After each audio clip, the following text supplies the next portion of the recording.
If you want to master Photoshop in 2026, this is the only course that you need. Whether you are a complete beginner, a content creator, a graphic designer, a freelancer, or someone who just wants to create insane visuals, this course is going to take you from complete beginner to advanced level Photoshop creator. In this complete Photoshop 2026 course, you will learn photo editing, cinematic color grading, AI powered workflows, retouching, graphic design, manipulation, compositing, social media creatives, professional workflows, and real world creative techniques used by modern creators and designers. And the best part is, you don't need any prior experience. By the end of this course, you will not just understand Photoshop, but you will actually know how to use it professionally. So, what are you waiting for? Open Photoshop, stay consistent, and let's master Photoshop 2026 together. Alright, Namaste ji, this is Vishan. I welcome you all to the most comprehensive series in Photoshop for 2026 in the entire internet. And I promise you it's the most comprehensive series. As you go through the series, you will get to know that. Alright, so what are we going to learn in this particular video? We are going to learn how to open a new file, and for that all you have to do is first open Photoshop. It will welcome you with this particular screen. All you have to do is hit new file, go ahead and select a dimension that you want to open. So for example, I have selected 1280 into 720p. Here it's on the pixel side. You can open for inches, centimeters, millimeters, points, and picas. We are going to talk about all of these different dimensions later down the line in this particular series. Go ahead and change the name of the project. Make sure that the resolution is always set to 300 pixels per centimeter. This is the utmost quality that you can get out of Photoshop. So always make sure that you are set to 300 and not 250, not 200, not 180, not 150. Okay, make sure it is 300 right over here. In the section of color mode, right now we have selected RGB color mode. This is good for the digital media. So if you want to change it, you can actually select CMYK color mode as well. This is for print media. So anything that you are printing, may it be a poster, may it be a notebook, may it be a magazine, design it under CMYK color mode. Right now we are doing it for the digital media, so therefore I'm going to go back to the default RGB color mode. Okay, we have got three options over here: 8-bit, 16-bit, 32-bit. Again, these are different qualities. We are okay right now. Alright, so after that, if we come a little down over here, you can see there is something called as background content. Do you want your background to be opened as white background? You can also make it transparent. You can have a custom color if you want to, or you can keep it as a black background. I think I'm gonna keep it as a default white background. For now, I'm just gonna go ahead and hit create, and voila, it's going to open our first project in Photoshop. And this is the canvas where we can go ahead and design our thumbnail. This is how you create a new file in Photoshop. Now let me go ahead and show you how to open a pre-existing project that you have worked on. I'm going to open Photoshop one more time. So you can see there is a section right over here in the bottom of the screen called recent, where I've got all my recent projects. And if some of the projects are not visible, you can always hit on view all files and you are gonna get all the other files. If you want to open any one of the saved projects, all you have to do is hit open, and after that go and search for the file wherever you have saved and you can hit on open, and it's going to open the canvas for you. I hope you understood. This is the first video. We are going to have a lot of fun in our upcoming videos. Thank you for watching. Namaste ji, this is Vish. I'll see you all in the next video. Bye bye and take care. Alright, Namaste ji, this is Vish and I welcome you all to a new tutorial. It's a new day, it's a new morning. What a day to create a tutorial. So in this video, we are going to have a lot of fun with the crop tool. Is the most infamous tool that everyone has used in their life, may it be the mobile app or any other editing software for that matter. Let's go ahead and select the crop tool. Let's click on it. Go ahead and hit Alt or Option on your keyboard and try to expand the ends of this particular frame. Once you are happy with the extension, release the frame, and this is how much we are going to expand the frame. But how are we going to do this? Because the photo is only of so much size. Well, there's a magic trick and I'm going to show you how to do that. We are going to go to the options area right over here. Well, we have fill, and go ahead and click on this drop down menu and click on generative expand. The second option, generative expand, and go ahead and click on the check mark either over here, or you can also go ahead and click on the generate option right over here. And once we do that, the generative AI is going to take its time, which is Firefly in this case, and it's going to study all the pre-existing pixels present in this photo and fill it within the background. And voila, as you can see, we have got pixel perfect photo right in front of us. No one can tell that this was generated with an AI. Well, let us go right over here on the right section. We've got something called as properties. If we scroll down a little bit, we've got three variations that Firefly has provided us with. This is the first variation that you see in front of your screen. If you're not happy with this most of the time, but I think I'm happy with the first one and I'm going to stick with that. And if you come right over here in the layers panel, you can see it has created a new layer altogether, which you can toggle off or on, protecting the original layer, which is right over here. So the original layer is unaffected, it's unedited, and you can use it as many times as possible. This is just an introduction video, and I want you guys to have a lot of fun creating some amazing backgrounds. Let's go to our second photo. Make sure that you have selected your crop frame tool, hit Alt or Option on your keyboard, extend it as much as you want to, and after that, make sure that you don't type anything inside this contextual panel because it is already studying all the pre-existing pixels from the photo. So all we are going to do is just hit generate, and voila, just like that, you have a complete photo. And again, you can toggle on and off. And if you don't like this, you can go ahead and hit generate one more time, and it's going to give you three more options. And just like that, we have three more creations. Let's try it for one more photo. Again, make sure that you have selected the crop tool, extend it, go ahead, hit generate for it to work its magic, and voila, just like that, we have few more new generations. Fantastic. Alright, so that is it from this video. Go ahead and practice for yourself. And if you do not have free stock photos that you can use in your project, go to the pexels.com where we can find all the free stock photos, and you can definitely use all these stock photos for your practice as well. Namaste ji, this is Vish. I'll see you all in the next video. Bye bye and take care. Alright, welcome back. So in this video, we are going to learn how to isolate and remove the background of this particular image. So without any further ado, let's get started with today's video. First things first, let's change our option from the crop tool to the move tool. And as soon as we click on the move tool, it's going to change some of the options. When we were in the crop tool, we had the generative expand, ratio, and some options over here. But when we clicked on the move tool, it has completely changed the contextual taskbar, and this is what we need. In the bottom right over here, we have got three options: select subject, remove background, adjust colors. Right now, we will worry more about the remove background. Go ahead and click on the remove background. Once you click on that, it's going to take some time, and it's going to isolate the foreground from the background, and it's going to remove the background. It's done a very good job. As you can see, if I zoom in, it's done a pretty good job. AI these days are doing some really amazing job. If we come on the right over here in the layers panel, you can see right over here, this is called the layers mask. Now everything that you see in white is actually visible in the photo, and everything that you see in the layers mask with black color is actually blocked out. That's how layer masks work. Okay, we are going to talk about layer masks in depth in our coming video.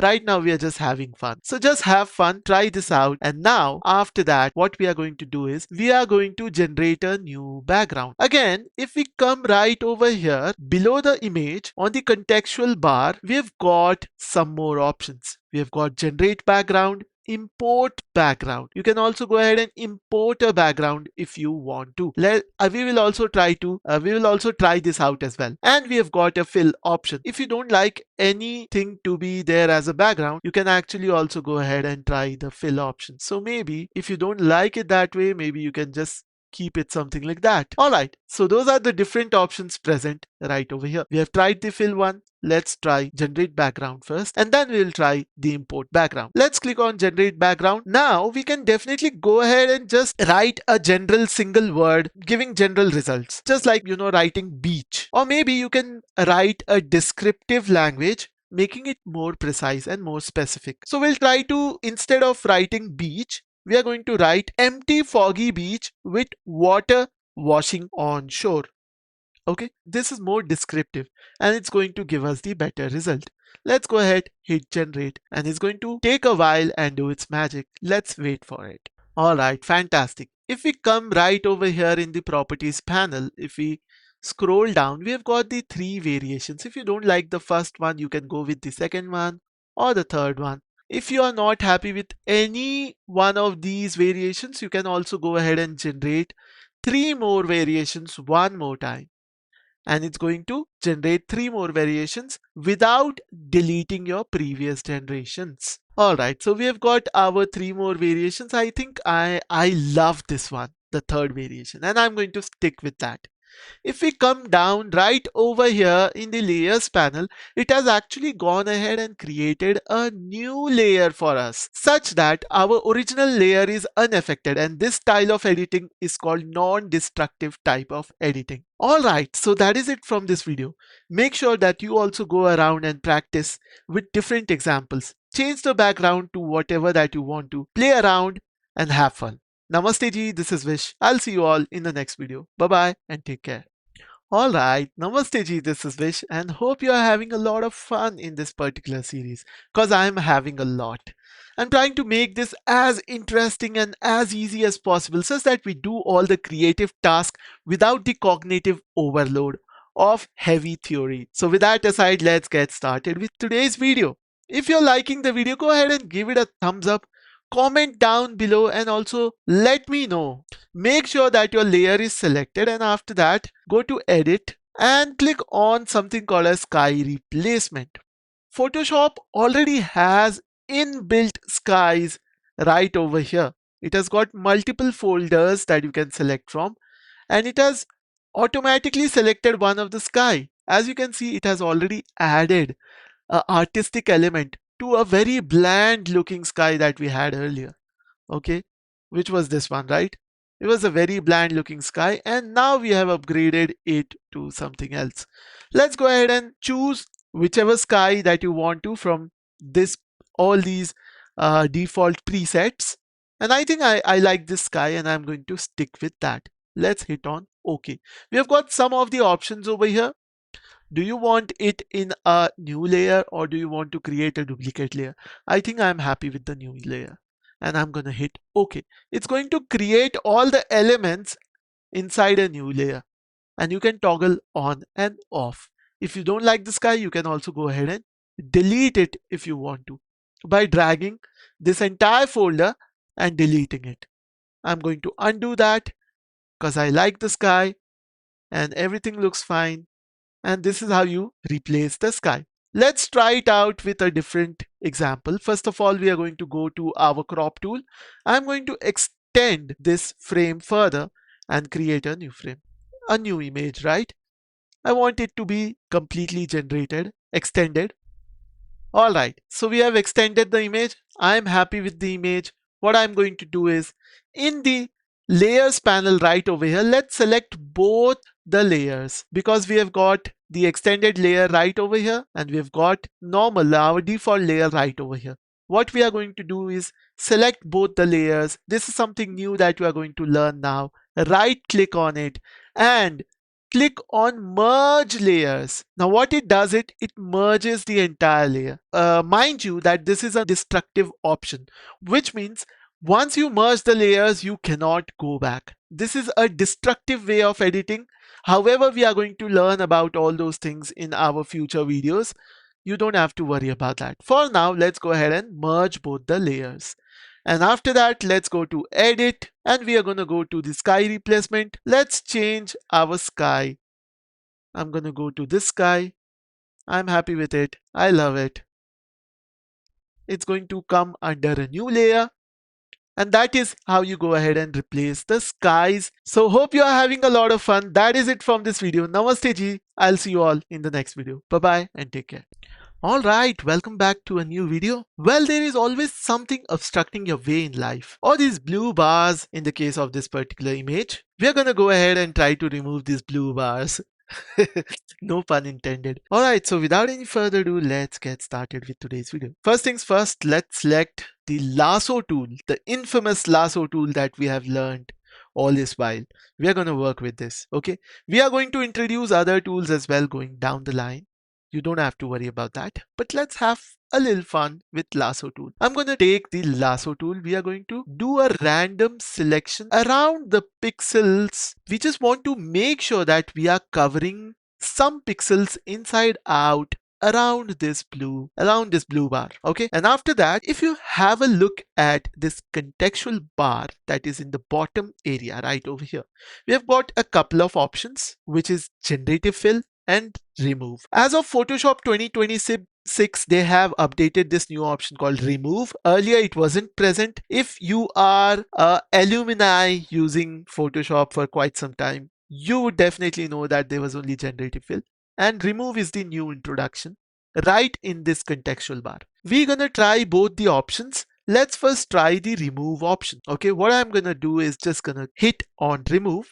While the AI is doing its magic, we just have to wait and have a look at the result. Voila, and just like that, we have a clean and clear image. And it's done a pixel perfect job. One difference between the generative AI and the remove tool is that if we come to the properties panel right over here, we do not have variations. And we have seen earlier in our other videos that in generative AI, we get 3 variations, right? And if you don't like the variations, you can generate multiple variations as much as you want. But right now in the remove tool, it has just simply gone ahead and done the job as it suggests, which is removing the obstruction. And in the layers panel, it has created a new layer and it follows a non-destructive type of editing, which means the original layer is unaffected. It's going to remain the same. If I toggle this on and off, you can see that our original layer is just the same right over here.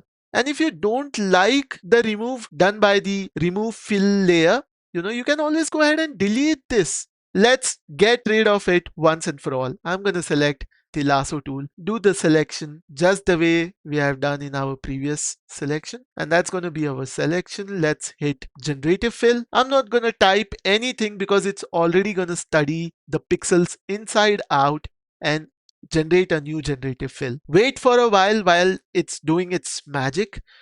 Voila, fantastic. And just like that, we have got the 3 variations as well, which are visible right over here in the contextual toolbar. This is our first variation, this is our second, this is our third.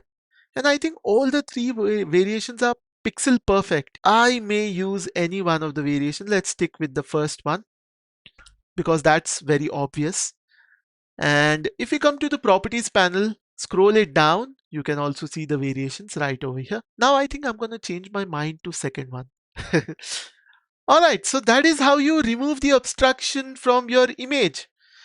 What I want you to do is go ahead and try it out. Remove this particular bar, blue bar from this image. If you don't like this image, try any other image for that matter. Just go ahead, try, practice. I just want you to go ahead and practice. Okay, remove as much as obstructions from the image. If you don't like to remove the obstructions, you can actually also remove different elements like the ship that we have right over here. Go ahead, have fun, try it out, have a blast. I'm going to see you all in the next video. Bye bye and take care. Alright, Namaste ji, this is Vish and welcome to a new tutorial. So in this video, we are going to learn how to harmonize the foreground seamlessly with the background image. So without any further ado, let's get started with today's video. Alright, go ahead and click on the select tool and we are going to select the foreground image. We have a subject, which is this image, which is this woman right over here. Okay, always make sure any foreground image that you are taking has the right amount of blur as the background image. Only then it's going to work seamlessly. So let's get started. First things first, we are going to go ahead and remove the background of this particular image. And voila, it has removed the background. We are just going to reduce its size to make it realistic. I'm going to place her right over there and slightly rotate her, tilt her, such that she matches the realistic size of the image. Well, she's not that tiny. I'm going to place her right about there. Once we are happy with the resizing, let's go ahead and hit the tick mark right over here, or just hit done. And just like that, we have removed, and it still doesn't look perfect, close enough, but then there's still a lot of work, because here you can see there's a lot of highlights and there's no underneath shadow over here. So a lot of work is there. Usually what we used to do earlier in the previous version of Photoshop, when we did not had the generative AI, we used to do it manually by creating highlight shadows and used to do multiple adjustments. Definitely we are going to learn down the line in the future videos as well, but now we have just this simple button that we can hit and it's going to do the magic. Let's go ahead and check this out. So here in the bottom right over here, we have got the harmonize button in the contextual taskbar, and let's go ahead and try this out. It's going to obviously generate the 3 variations you can select from. Let's go ahead and check this out, and then we will try to see whichever variation suits our purpose. We're going to select that. Voila, and just like that, look at that. That looks seamless. I mean, it has got a little shadows, a little more shadows. I'm gonna try to see some other variations. I think this one looks perfect. No, I think we are gonna go with the second one. If you don't like any one of these 3 generations, let's hit few more generations. It's gonna generate 3 more options for us. Alright, wonderful. This is a better job actually. We have got much better shadows, highlights, and everything going right over here. The lighting is kind of perfect. If you don't like this one, you can try with this one. This one is a little too dark. I'm gonna go with the second option. This one looks perfect. And also, since it's a non-destructive layer, we can always toggle on and off. Look at the huge leaps and bounds in the changes that we have gone from. This was the original one, which looks quite artificial, and now it is seamlessly blending with the background. That's how you harmonize multiple layers. Go ahead and try it out. Have fun. Go ahead and give it a thumbs up. If you're watching this in YouTube, some of the videos I'm going to release in YouTube as well. So go ahead and give it a thumbs up. Subscribe to the channel if you're watching in YouTube. Alright, so that is it from this video. Namaste ji, this is Vish. It's going fantastic so far. I want you guys to go ahead and practice to your heart content. Try it out with multiple examples. Until then, I'll see you all in the next video. Bye bye and take care. Namaste ji and welcome back to a new tutorial. What a beautiful day to create a tutorial. I'm grabbing a cup of coffee, sitting with you guys to create this tutorial. Today we are going to tackle something very important. Everything revolves around this in Photoshop. It's the layers. So we are going to cover the introduction part of the layers. In depth, we'll look down the line in the future videos. Alright, so without any further ado, let's get started with today's video. Now, what are layers? You might have heard multiple times Photoshop is a layer-based software. Now we are going to understand what is this layer in the layer-based software. So basically, layers, you imagine it as a stack of stencil papers on top of each other. If you have ever been to the art class, I'm sure you have definitely been to art class because it was there in the school. If you are educated, you have definitely attended art classes as well. You know what stencil papers are, right? Basically, we use stencil papers to outline some sort of art or some sort of font or typography, things like that. So if you stack it on top of each other, it's going to create different kind of design. It's going to bring out different kind of art element and create a beautiful canvas, right? So we are trying to build a beautiful canvas. All these elements stacking on top of each other right over here. So if I toggle this off, all these eye or icon off, you can see we are left with just the background, with just this shape. But if I turn this on, the first layer on top of, the background layer that is stacking on top of the background layer is this away. If I bring it right over here, you can clearly see it's on top of the background layer. And we have also stacked a boat on top of that. just the boat layer, it's the transparent layer, and therefore you can see it's in between the boat and the background layer, which is clearly visible right over here. And if we bring the bird, you can see it's on top of all of these layers. It's quite visible, right? And finally, the text is on the utmost top of all the layers. Now let us try to rearrange and have some fun with the layers, okay? So for example, I'm gonna shut this bird down and I'm going to remove this away, okay? And let me drag this sail and bring it in between the background and the sail.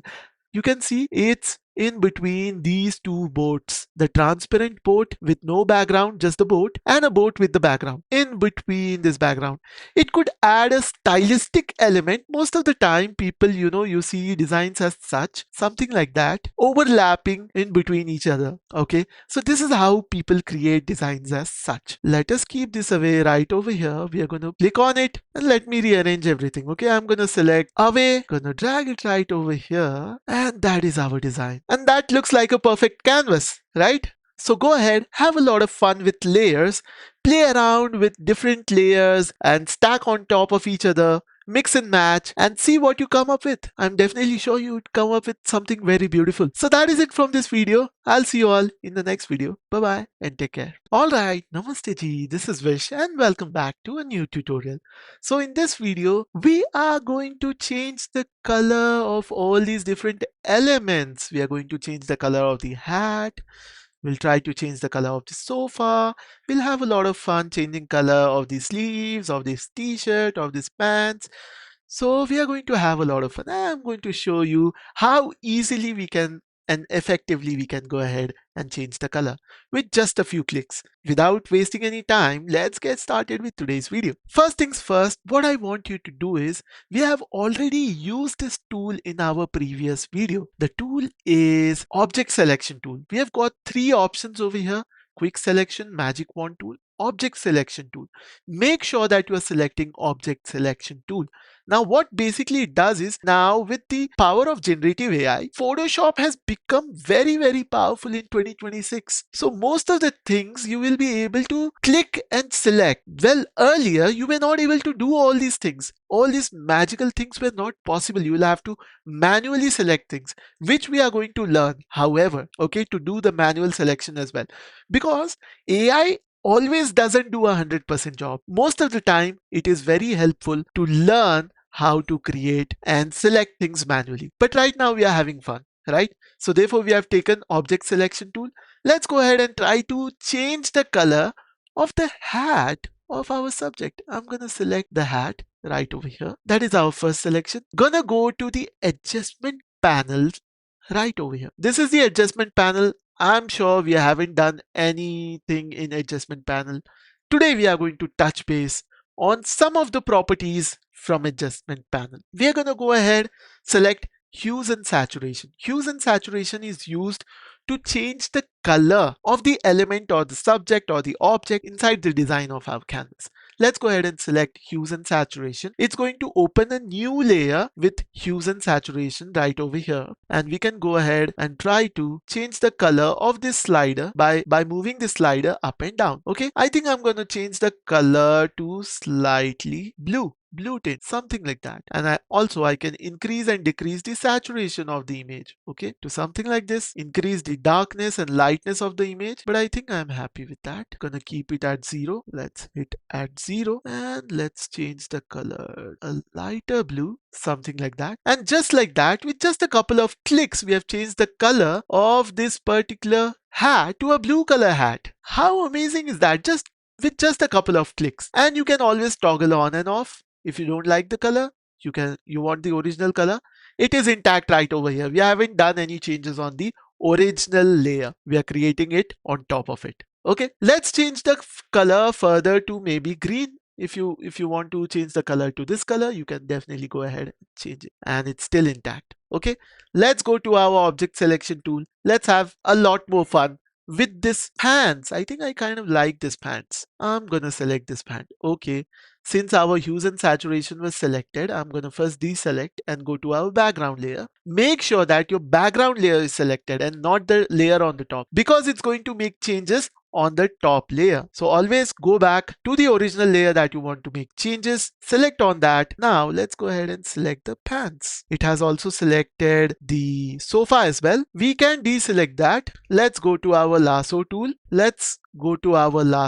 I'm gonna hit Alt or Option on my keyboard, and as you can see, when I hit Alt or Option on my keyboard, the cursor changes to minus. This is what we want, and I'm going to minus all these selection, and still gonna refine all these selection, minus all this selection that is present right over there. Gonna minus and select. You can actually multiple times select and refine and minus all this selection. Gonna do that.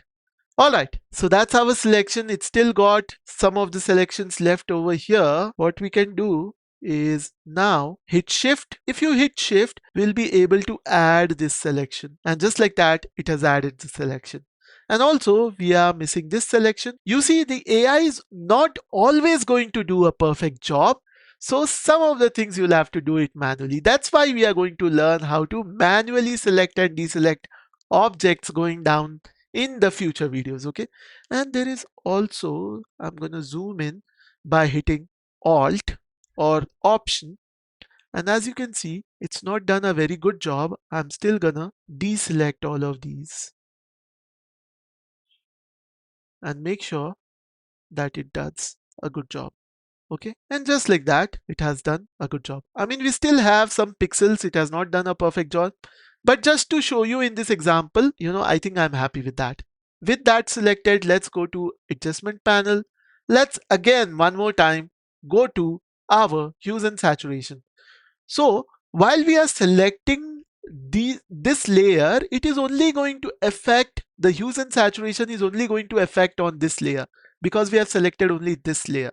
Okay, so let me show you for example. Again, let's change the color to a purple pant, and as you can see, we have successfully changed the color to purple pant. Now you can see that this layer is not affecting the layer of our pant because it is selected only for the hat. Okay, so for example, if we go ahead and delete both these layers, or maybe we are just gonna hide both these layers, or for confusion, let us just delete this layer. Okay, it's going to be confusing otherwise. Now, if I go ahead, so for example, I'm going to select the entire image, all of these, otherwise the entire frame, for example. Okay, let me deselect this. Let me go ahead, just gonna select everything for that matter. Just gonna do everything for that matter. Okay, so it's going to select everything, and now if I apply hues and saturation, it is going to make changes on the entire layer because we have selected everything in the layer right over here. Well, to select everything, you don't need to select. It is however going to work by default on the entire layer. Okay, I'm just gonna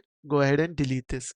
Okay, even if I don't select, our background is selected, right? If we add an adjustment layer, so for example hues and saturation, by default it's working on the entire layer, on top of the entire layer, because we are not binding it to be working on a particular selection. So it's going to work on top of the layer, on the entire layer. So if I go ahead and change the color, it's going to affect the entire layer. So just to reduce that, just to make it a precise selection, what we are going to do is we work with a precise layer, right? By doing the selection on the precise layer. So for example, let's do a selection on that.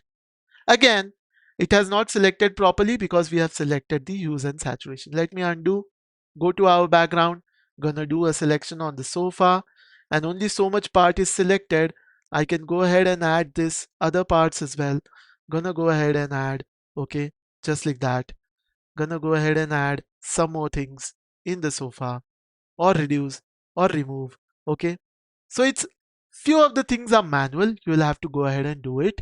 Okay, well, and then if you want to change the color of the sofa, you can go ahead and select these layers and change the color of the sofa. So yeah, that is it from this video. Hope you guys learned a lot from this video.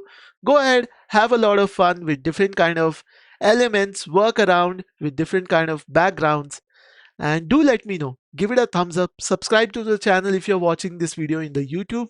I'll see you all in the next video. Bye bye and take care. Namaste ji, this is Vish and welcome to a new tutorial. So in this tutorial, We are going to remove different objects or subject or elements from all sorts of backgrounds. So without any further ado, let's get started with today's video. So it's quite simple. First of all, go to the selection tool, make sure that your background layer is selected. As soon as you click on the layer, it's going to open up a contextual taskbar right here in the bottom of the image. We have got some multiple options. Let's go ahead and actually select the select subject. What it's going to do is it's going to create a selection only on the subject. Always make sure that the differentiation is quite clear. If the background is quite messed up, it's not going to do a proper selection. So always make sure that you have a clean background or a little to very less detailed messed up background, all right.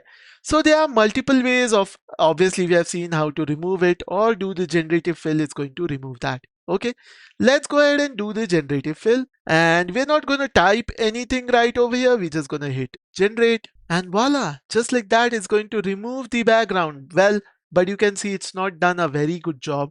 It has removed this background, but it has not done a good job because we did not give it a lot of pixels to work with. Okay, we are going to change that. Okay, let's go ahead, take a lasso tool, and we are going to do a selection with a little pixel outside the selection for it to study. Now I think it's going to do a good job. Let's hit generative fill and hit generate. Remember, the lasso tool also works if there are not too many things in the background. Okay, otherwise it tends to also select the background object as well. Well, fantastic. Now you can see it's done a better job comparative to the other, the previous render that we have got. You can, if you don't like all these variations, you can actually go ahead and generate new variations as well. Go ahead, have fun, create new generations. I'm just gonna select both of these, put it inside the trash can. Okay, let's understand all the kinds of selection that we can in this particular video. Okay, so we have used the lasso tool selection. If you want to select some geometric object, or the subject, the geometric part of the subject, you can always use this marquee tool. It's called the marquee tool because it's a ellipse.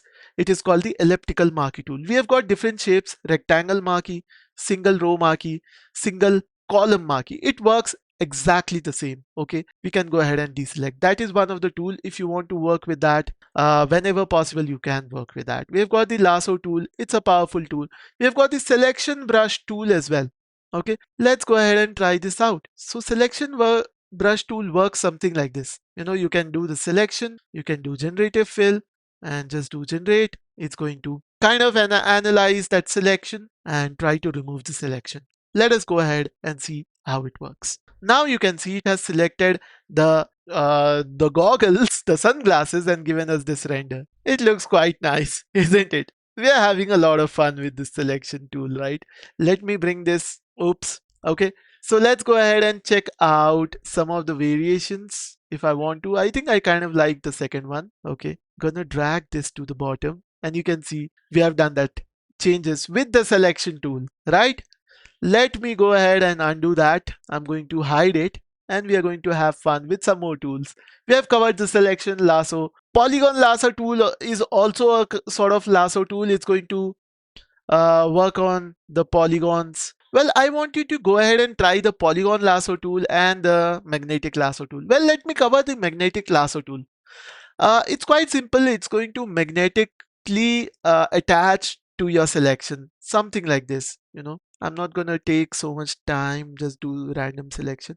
Well, it's however going to stick to that. And to come out of it, you can just double click. It's going to come out of it, and use generative fill, remove, or absolutely change the color of it, or create a mask. We are going to talk about masking as well in our next video. I'm going to deselect this. Okay, so that's the polygon lasso tool. Here we have object selection tool, quick selection tool. Let's actually work with quick selection. I'm going to quickly go ahead and select this spectacle, and I'm going to change its color to, see, I quickly went ahead and did the selection, right? Change the color to blue. So that is how the quick selection tool works. You can quickly select different things. If you just go around something like this, it's going to select the subject, slowly and steadily just fill in the subject. Okay, and if you want to deselect, again hit shift or alt or option on your keyboard, and it's going to deselect. This is how you can deselect. And maybe we can change the color of the t-shirt, of the t-shirt, gonna go over here to something else, change it to maybe pink or this color. So just like that, you change the color to a different color. Or maybe if you want to remove it, you can delete it as well. All right, so those are all the selections that we have worked with. Let me also go to one of the image right over here. Okay, what we are going to basically do is, let's just go to the object selection tool right over here. Is it able to select the object?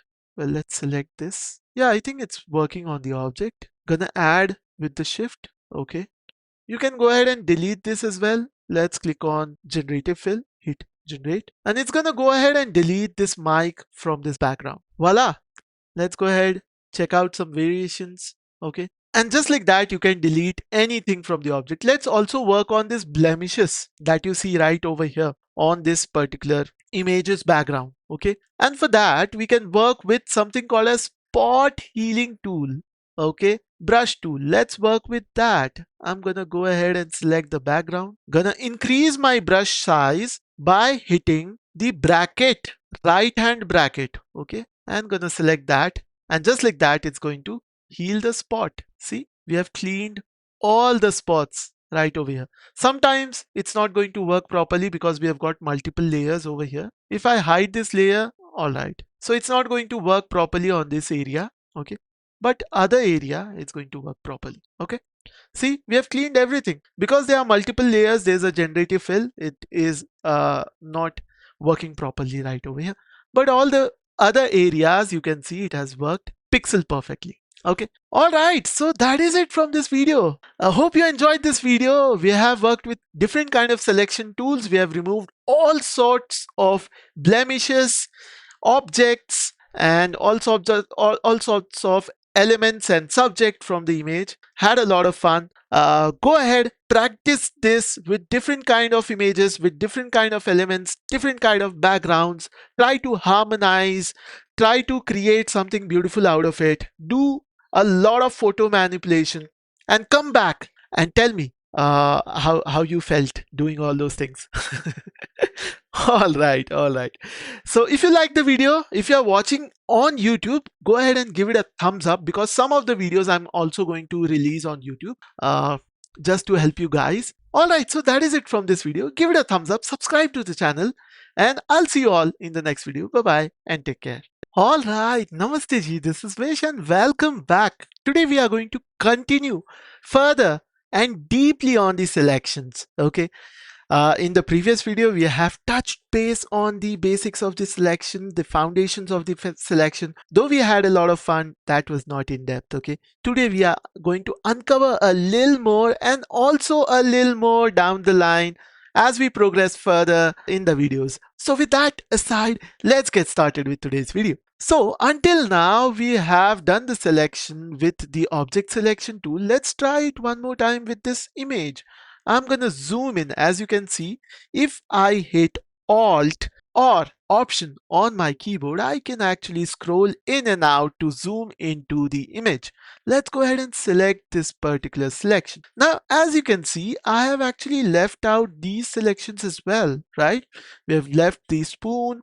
I want to select the spoon and the three oranges as well. The easiest way to do that, it could be through a multiple ways. Okay, I can actually go ahead and do, no, actually let's do a quick selection tool. Okay, I'm gonna do a quick selection tool. So I'm gonna go ahead and make sure that it is on the plus, because we are trying to add the elements and not remove the elements. If you want to remove the elements, make sure that it is selected on the minus. Right now we want to add the elements. I'm gonna add this orange, and the spoon, and also this, and also that, and also that. And now to remove, I'm gonna remove it from right over here.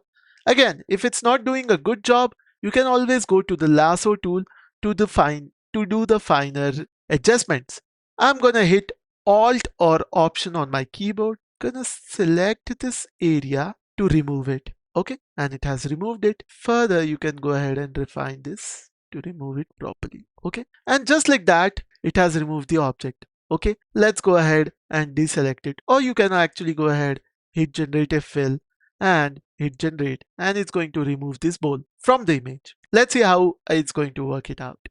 And just like that, okay, seems like we have not selected few of the things. I can actually go ahead and further go ahead and select this area, hit generative fill, and that's going to remove the rest of the debris. Okay, let's go to the generative fill right over here. Let's look at some of the options. If you don't like all these options, as you can see, it has also impacted some of the shadows. If you don't like it, you can further go ahead and generate it. Those are some of the refinements that you can work on. Okay, let's go ahead and delete both the layers. Okay, that's how lasso tool and the magic wand tool works. Well, let's work with object selection tool right now, and let me show you how to select some of the complex objects in the image. Oh my god, okay, all right, that's acting cranky. I'm gonna zoom in to this orange, gonna select, I have the object selection tool right over here, gonna click on the orange, click on this orange. Okay, and that's how quickly you can select the orange. Okay, otherwise you can just use the lasso tool. This is one of the more advanced technique. Use the lasso tool. Okay, and then go to the magic wand tool and minus this. It's going to precisely select the entire orange along with this particular shadow as well. Okay, so just like that, you can actually select the entire orange with the shadow. Now if you want to remove, just go ahead and hit remove. It's going to remove the orange and the shadows perfectly from the image. Voila! Look how clean it has done the job. If again, for your purpose, if it doesn't do a good job, always go ahead and select some more pixels so that it can refine the process of selection and give you a better output. Hope that is well understood. That is it from this video. Hope you enjoyed this video. Go ahead and give it a thumbs up. Subscribe to the channel if you're watching in YouTube. Namaste ji, this is Vish. I'll see you all in the next video. Bye bye and take care. Well, Namaste ji, this is Vish and welcome to the most comprehensive Photoshop tutorial for 2026 in the entire internet. I'm sure you're having a lot of fun, tons and tons of fun. In this video, we are going to learn everything about remove tool and retouching tools. Okay, we are going to further continue where we left off in our previous video. We had some of the errors in our previous video where things were smudging, it wasn't doing a very clean job. In this video, I'm going to show you how to do a lop off job, a good job, a clean job with the remove tool.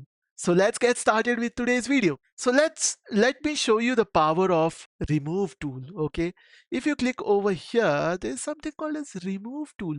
We have worked with spot healing brush tool, which we are going to look further in detail in our coming videos. But right now, let's worry more about the remove tool. What magic can it create in video, in not video editing, photo editing?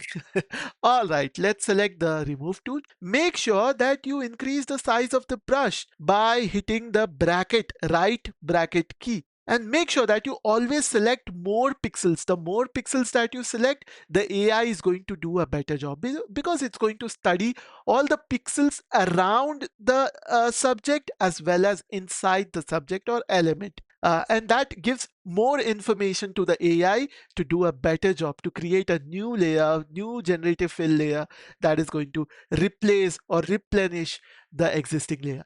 All right, let's try this out. Let's do a test drive of this particular tool. Okay, I'm simply gonna select this guy right over here. I kind of don't like this guy. I don't want to keep him in my image. I'm just simply gonna select. Once you drop it, it's going to automatically do its job. Removing may use generative AI, and it does a pixel perfect job, as you can see right over here. Basically what it did is the engine goes ahead and studies all the essential pixels around it and also inside it, and replaces it with a perfect pixel background. Okay, right now you can see it has done the change on top of the background. I don't like it. I'm going to undo that. What I'm going to do is I'm going to go ahead on the option panel right on the top. We have not covered option panel in depth as well because we are trying to not bore you up with a lot of cognitive overload theory. We are tackling theory one thing at a time with developing projects. That's how I want to develop this course. So therefore, I'm not boring you with the complex theory. So this is the option taskbar right over here. Here I want to go ahead and click on create new layer. Now what I'm going to do is if I click on this layer and drop it, oops, I think I missed something right over here. Okay, you can see we have got all the edits done on new layer without the background layer being affected. Okay, well, I wanted to do it in a single layer. We'll make sure that I do it in a single layer. Okay, all right, so that's the result. If I don't like this guy, I can remove this guy. If I don't like something in the background, I can remove it. So go ahead, have a lot of fun. Okay, this is the remove tool. It's going to work magic. It's going to do beautiful job, especially with the advent of AI in 2026. All right, so that is it from this video. I'll see you all in the next video, having a lot of fun. I'm sure you're having a lot of fun too. Keep practicing, stick along till the end of the series, and I will make sure that you are a master, a ninja, a samurai, a battleship in using Photoshop in 2026. That is it from this video. Namaste, Jesus Wish. I'll see you all in the next video. Bye bye and take care. All right. Namaste ji, this is Vish and welcome to a new tutorial. In this video, we are going to continue our retouching of photos of different ideas that we are amalgamating, culminating into a beautiful photo retouching series. So, I welcome you all to this series and let's get started with today's video. Today we are going to have a look on spot healing brush tool, which is this spot healing brush tool. The first option, let's go ahead and select this. And there are a couple of things that it does. Obviously, it's a brush tool that actually goes ahead and removes any kind of blemishes, any kind of imperfections in the photo. Just like that, it's going to remove it. Just by the click of a button, it's going to remove it. Okay. All right, but that's not the actual power of the spot healing brush tool. The actual power of the spot healing brush tool is to remove the blemishes, which you can see on top of this particular image. If I go ahead and click on it, we can remove the blemishes of this tone. Look how pixel perfect it does the job without any hallucinations, without any imperfection. We can actually clean off this entire stone. Let's zoom it further. I'm gonna zoom it further, gonna remove it. See, just like that, it's doing a very good job, right? Let's zoom out of it. Okay, so that's our spot healing brush tool. Try to remove things, try to remove blemishes, go bonkers with the tools. I don't care. Go have fun. Namaste ji, this is Vish. That is it from this video. Make sure that you hit a like, subscribe to the channel, and I'll see you all in the next video. Bye bye and take care. Well, Namaste ji, this is Vish and welcome back to a new tutorial. So in this video, we are going to clean up this old vintage photo of someone's grandfather, not my grandfather by the way. So yeah, with that aside, let's get started with today's video. So it's quite simple. We are going to clear off dust and scratch from this video. It's quite beaten up, this photo. It's quite vintage, right? For that, what we want to first go ahead and do is create a copy. I'm going to create a duplicate of this so that we preserve our main photo. Okay, all right. So after that, I'm going to just go ahead and name this as, double click on this text and name this as dust and scratches. Okay, just gonna go ahead and name this as dust and scratches. Okay, all right, I'm very bad at typing. All right, dust and scratches. Now what we are going to do is we are going to do a couple of things. First of all, let's select a subject right over here. Okay, and we are going to create a copy of the subject. So what are we going to do? On the keyboard, hit Command C, Command V. It's going to create a new layer such that it's going to give us only the subject. Okay, so we have selected the subject and we have done Command C and Command V. It has created a new layer of the subject. Okay, that is the first thing that we are going to do. Now what we are going to do is we'll have to isolate. We have already isolated the background and the foreground. Okay, now let's select this layer. We are going to go to the filter. Let's go to noise and let's click on dust and scratches. Let's bring the radius and threshold down all the way. I'm going to hide this and we are going to slowly increase the radius. Okay, as you can see, it's blurring it. I'm gonna decrease it a little more, something like that. Okay, and I'm going to slightly increase the threshold to give it some sharpness and definition. Okay, and just like that, we have cleared all the blemishes, all the dust and scratches in the background. Now let's work with the foreground. In the foreground, there are a couple of ways we can work with, right? We can go to the dust and scratches and it's going to give us this blurry image. But instead, what we are going to do, we are going to use the spot healing brush tool, which we have already used in our previous examples, if you remember. I'm gonna just zoom in and just do it very slowly and very steadily. Don't do something like this, it's going to do a bad job. See, you have got this big, huge line, right? Uh, Imperfection. We don't want that, right? So we have to work very carefully such that, see, the pixels were disturbed right over here, as you can see over here. I'm going to undo that, decrease the brush size, and gonna work very carefully. And also, working on this, it's going to be a little troublesome. We'll have to slowly work things out in this area such that it doesn't disturb the pixelation. Okay, gonna work on that as well. By hitting space bar on my keyboard, I'm going to bring this hand tool with which I can actually move around. Gonna close this, clean this up. Let me fast forward the entire process so that you don't have to watch me going through the entire process and you see the end result. Voila! And just like that, all the blemishes on this image is cleared. I think I'm okay with this. I'm fine with this. If you want to further go ahead and refine this, you can definitely go ahead and take your own time and refine this image or any other image for that matter. I have multiple image in example. You can try it out. Okay, I'm going to share it with you. So do go ahead and download the file and try it out on your own. So yeah, it was fun creating this video. That is it from this video. Hope you liked the video. Give it a thumbs up. Subscribe to the channel if you're watching on YouTube. Namaste ji, this is Vish. I'll see you all in the next video. Bye bye and take care. Alright, Namaste ji, this is Vish and welcome to a new day with a new tutorial. So in this video, we are going to finally work on the adjustment layers. We are going to understand in depth what adjustment layers are all about. And we are going to start with a very interesting adjustment layer called curves. It's one of the most infamous and my personal favorite. I use it all the time. I'm sure once you watch this video, you are going to use it all the time. So Namaste ji, this is Vish. Let's get started with today's video. So why do we use the curves? Basically to bring depth into our flat photos, washed out flat photos. What does curve really do? Let's try this out. So we have got our background layer right over here. Now there are a couple of ways to call the curves inside the layers panel. The first is that you can click right over here, the fourth icon, and call in an extra adjustment layer called the curves. By the way, you have all these options present right over here as well. So if you don't want to, there are a couple of ways.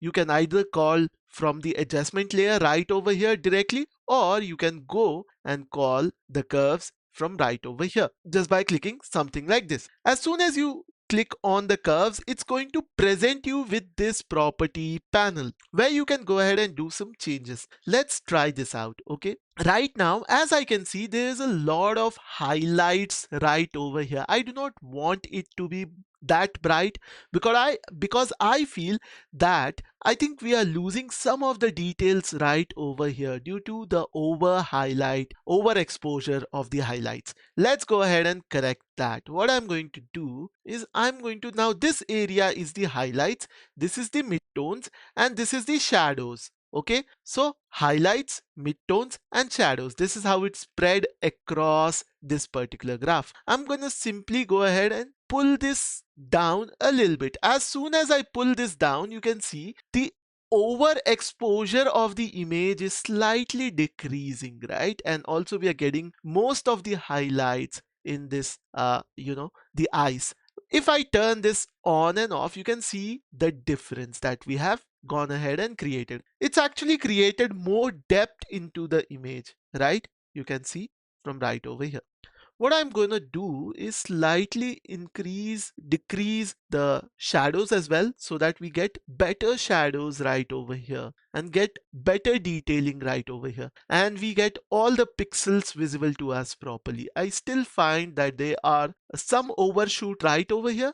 What I'm gonna do is, there's one more tool. There is a drag tool right over here. What you can do is, you can click on it, you can go to the area, click on it, and drag up to increase and drag down to decrease. See, you can see I can drag it down and decrease, or drag it up to increase. And I think right about there, I think I like the detailing. Okay, so far these are the changes that we have created. Fantastic, right? All right, let's go ahead and try it with a different image, maybe this image. Okay, let's go ahead to our adjustment panel. We are going to select the curves, and now I think I'm gonna gonna take the slider right over here, gonna click on it and slightly increase. Okay, I'm gonna increase the highlights, because it looks quite dark right over here. I think now it's fine. Okay, and let's see, everything looks fine right about here. Okay, I think that was already a well corrected photo that we have taken in this photo. So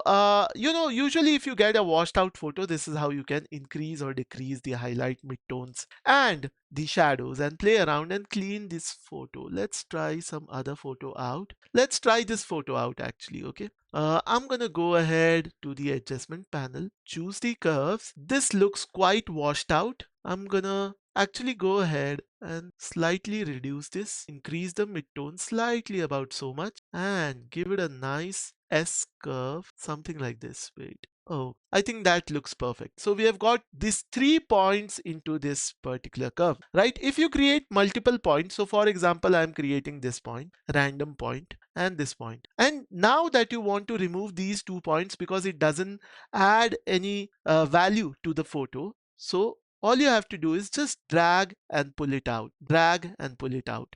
And we have successfully removed the extra points that were there on this particular graph. All right, so that is all about curves. This is the basic version of the curve. We will look into the advanced version of the curve down the line in another project. Don't have to worry about that. Stick along, watch all the videos in the series. I am tackling everything in a difficulty level. Right now we are in a beginner difficulty level, then we'll go to the intermediate, and finally we'll go to the advanced difficulty level.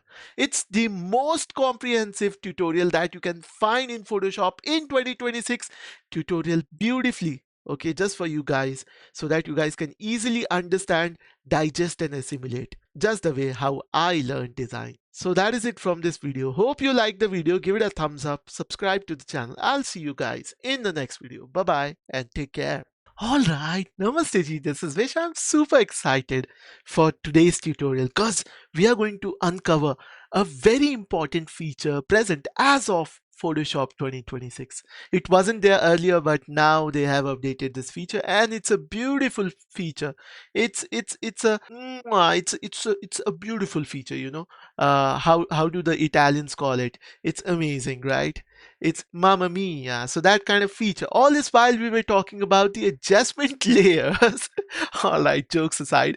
All this while we were talking about adjustment layers, which is a very important feature. We have covered a couple of adjustment layers, which is hues and saturation. And I presume that we have also covered curves in our previous video, right? We are going to tackle all these other features as well as we go down deeper into the projects. Okay, it's a project based series, guys, so have a lot of fun.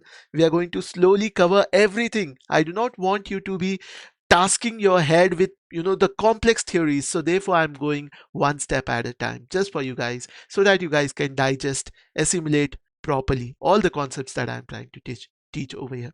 This is the most comprehensive series in the entire internet, and you are going to love it. All right, with that aside, let's get started with today's video, we are going to cover something called as camera raw filters. It's a beautiful feature, okay? And I'm going to show you the power of camera raw filters.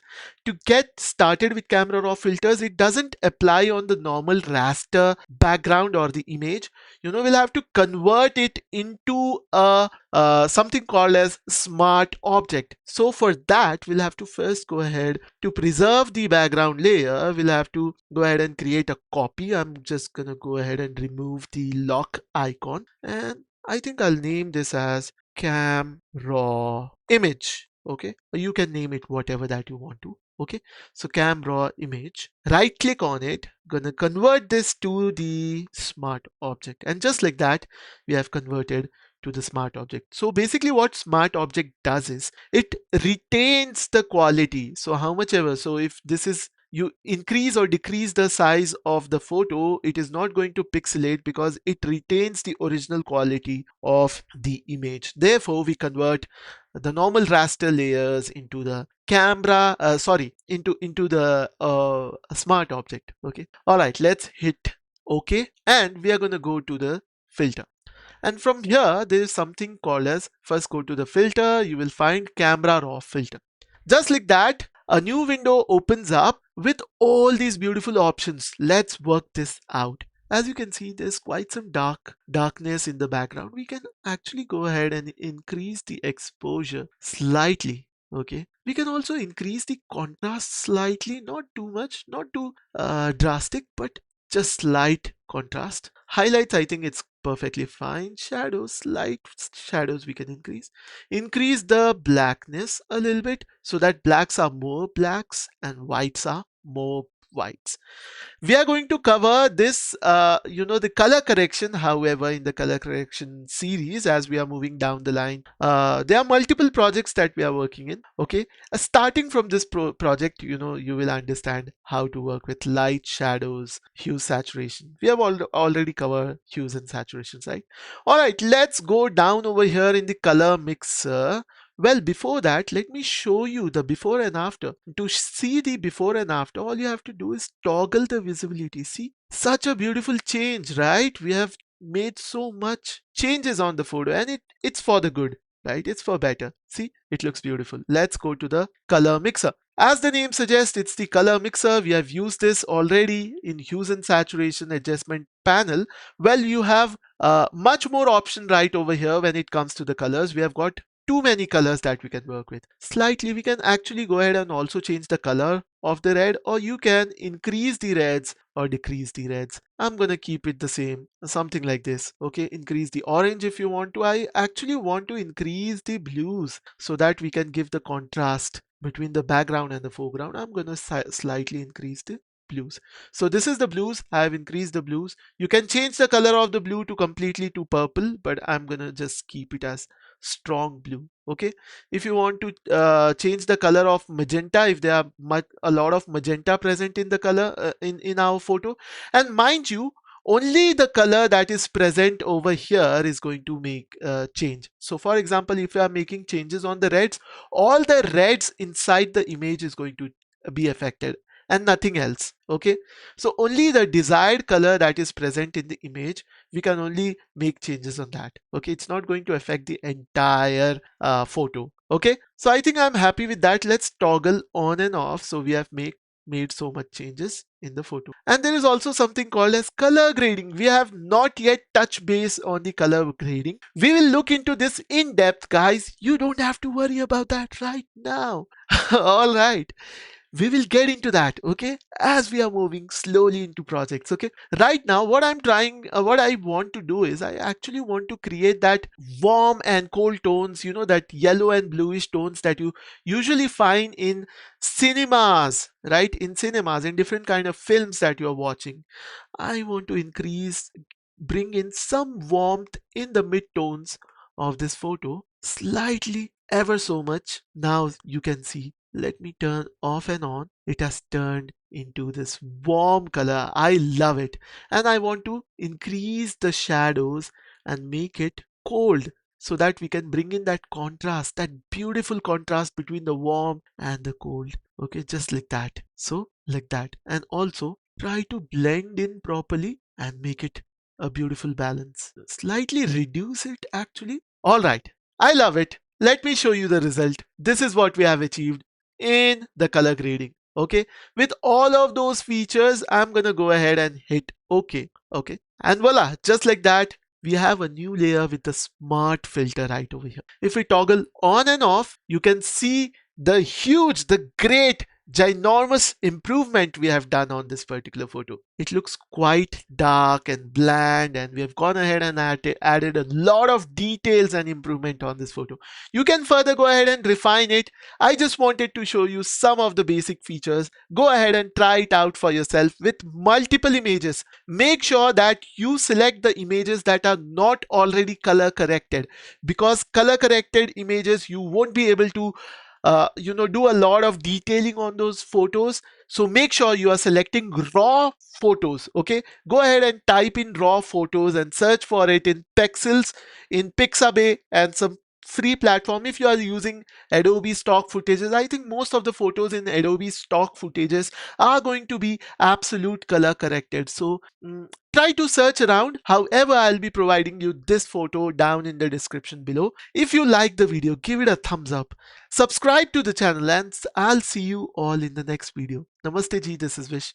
Bye bye and take care. Alright, welcome back. Namaste ji, this is Vish, and in today's video we are going to learn how to composite and blend this particular image. So without any further ado, let's get started with today's video.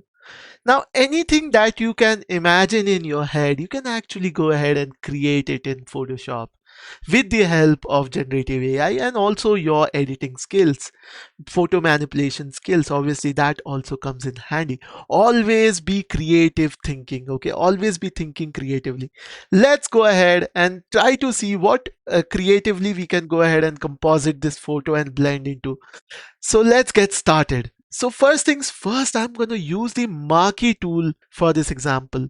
And we are going to use the rectangle marquee tool. Let's go ahead and create a lake right over here. We are going to choose this area. All this while we were hitting on generative fill and not typing anything, but this time we are going to type because we want to add something to the pixel. All this while we were removing out of the pixel, now we are going to add something to the pixel. Obviously, you can go ahead and just type in lake. That wouldn't be a lot descriptive. It's always better to give more information and more description to the AI so that it works better for you guys. Okay, so we are going to type lake with ripples. Now that's more descriptive, right? It's going to give a better result to us. Hit generate. Just wait for a while it works its magic in the background for you guys. All right, and then go down and choose from your favorable options. I'm gonna first of all drag this down right over here and gonna choose from our favorable options. I don't like the generate. I'm gonna go ahead and generate it one more time, and voila, just like that we have few more generations. Now let's go ahead and I'm gonna create a moon right over here. Okay, let's go to the generative fill. Again, you can definitely go ahead and type in moon, but we need to give more details to the AI so that it does a good job. So I'm gonna say a full moon glowing. Okay, a full moon glowing, and hit generate. Wait for a while. All right, let's choose from our three moons that we have right over here. I think I kind of like the second one. Perfect. Let's go ahead and also create trees right over here. I think I'll just type in pine trees,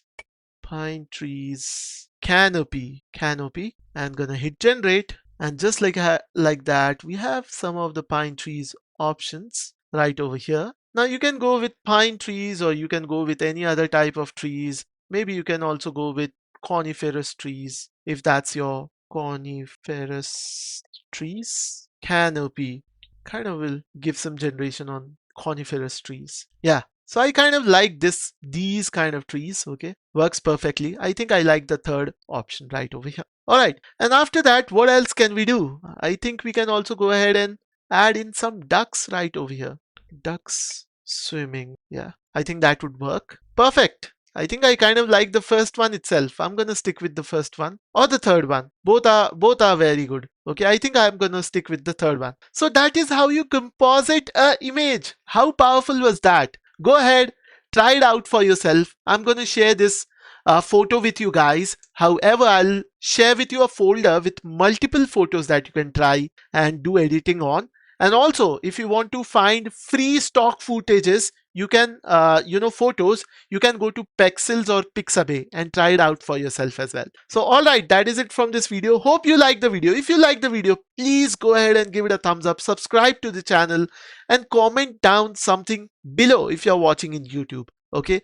If not, then please go ahead and give a good feedback to this particular video.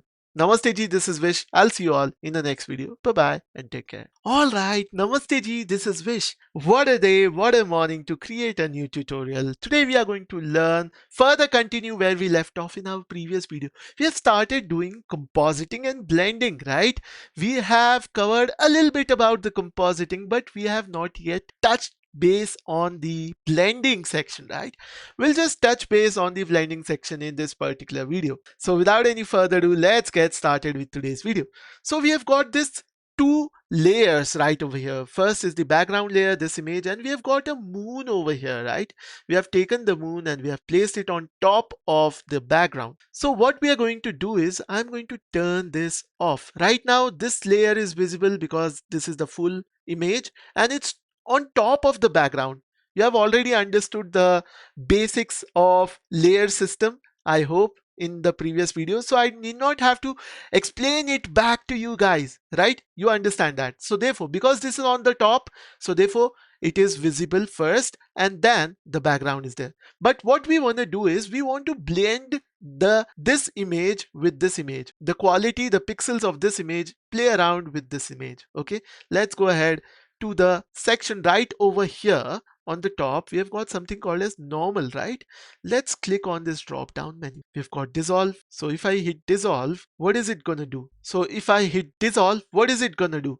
It is not doing any changes. Let's try darken. Wow, that brought out some change in the image. Maybe we can use darken and reduce the opacity, maybe something like this, and reduce the fill if we want to give it something like that, but I kind of don't like that blend. Let's go to further down, multiply, color burn. Wow, that's a little too much, right? Linear burn, I don't like it. Darker colors, it doesn't suit. Lighten, it kind of looks good, but it's still washed out. Screen, yeah, it's okay, but not that good. Color dodge, color dodge is fine, I think, right? We can actually check this out. I mean, this is fine. If we can reduce the opacity slightly, about so much, I think we could use this, right? Let's keep exploring. Let's go to linear dodge. Let's go to, I'm gonna turn this back to 100%. Let's go to linear dodge, lighter color, if you're okay with that. Overlay looks so very nice, right? You can go with overlay, but I think soft light is perfect fit for this particular blend. Okay, so I'm gonna stick with the soft light. Alright, so that is blending. As you can see, we have blended two layers. You can go ahead and blend multiple layers if you want to in an image, stacked on top of each other. Okay, I hope you understood this concept. We are going to look into this in depth as we move further into our practice projects. Right now we are touch basing all the basics, right? As we get into the practice projects, you will see the practical implementation of all these tools, all these concepts coming together to create a beautiful artwork. Alright, so that is it from this video. Hope you liked the tutorial. If you like the tutorial and if you are watching this in YouTube, go ahead and give it a thumbs up, subscribe to the channel. Namaste ji, this is Vish. I'll see you all in the next video. Bye bye and take care. Alright, Namaste ji, this is Vish and welcome to a new tutorial. We have already seen how to replace the background and add some artistic element into the photo. Let's try to work this out in this particular image as well. It's quite simple, right? First of all, make sure that you locate the contextual taskbar right over here. Once you get that, if you cannot find this, you can actually go to the Windows and just click on contextual taskbar. See, I can hide that. But if you want to turn it on, you can turn it on from over here. Any option that is not visible in anywhere, all you have to do is just go to Windows and you'll find all those options present right over here to turn it on and off. Okay. So make sure that you have this turned on. Once you have this turned on, click on select subject. We have already done this. You already know how to create this. Okay, it's done a perfect selection as always. Only with the hair, it sometimes doesn't, it misses out. But I think this much is enough. Even if it leaves so much, I'm still fine. If you want to, you can add to the selection, but I think I'm fine with that. We are going to learn how to do the finer selection in going down the line in the different video. Okay, so this is our selection. Let's go ahead and create a mask around this selection. I'm going to go ahead, create a mask, and it's going to show only the foreground, the subject, and not the background, because it's hidden with the black layer. All right, now let's go ahead. We have got our background. I have taken right over here. You can use this background if you want to. If you don't like the background, I have downloaded one more background from the pixels. You can just bring it right over here, and you can just resize this, hit OK, and place it in the background if you want to. If that is going to be a stylistic element, you can use that. If not, we can stick with this background. So that's how you can bring in stylistic element, uh, a pop, a kind of pop, a kind of twist in your image, in the background creativity. Okay, so go ahead, try it out, have fun. That is it from this video. Namaste ji. I'll see you all in the next video. Bye bye and take care. Hello, what is up? Yo, Namaste ji, this is Vish and welcome back to a new tutorial. Such a bright morning and I've started this tutorial, starting the day today. And we are going to learn how to use crop tool in detail. We have covered crop tool, but not everything in crop tool. I thought it does deserve a full video. So we are going to use this 2 to 3 minutes to talk about this crop tool, okay? And all its amazing feature. So without any further ado, let's get started with today's video. All right, so first things first, go ahead and select the crop tool. It's present right over here. It's, I think, the third number icon. Go ahead and click on it. Once you click on it, it's going to create this context. It's going to create this crop bar. Okay, you can see right over here. What we really do with crop tool is basically we just drag it and crop our photos. So for example, I want this board to be right in the center. We've got this grid, this 3 by 3 grid, the 9 grid, right? So we can keep and place our boat right in the smack in the center, right over there. Okay, and if we hit OK, it's going to crop our image to that area. Okay, all right, let's turn this on one more time. Now if I go ahead and drag it a little further, you can see our original crop is not visible to us because we have already cropped it. It has become destructive layer, right? This is not what we really want. We actually want a non-destructive layer such that even if we want to retain the original photo, we should be able to do it whenever and however we can. Okay, and to achieve that, let's first go ahead and undo and create our, first I'm gonna do this and undo and bring our original photo right over here. Okay, there is one option right in the options panel right over here. Click on delete cropped pixels. You can just click uncheck that,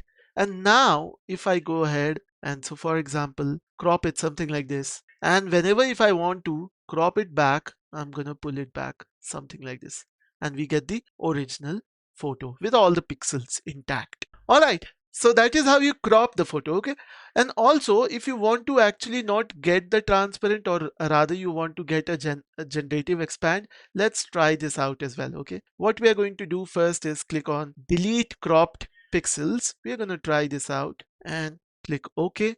Let's go to the background. Instead of the transparent default generative expand, I'm going to expand this and hit OK. It's going to take a while and it's going to generatively expand this transparent area with all the pixels by studying all the pixels that is already present in this photo.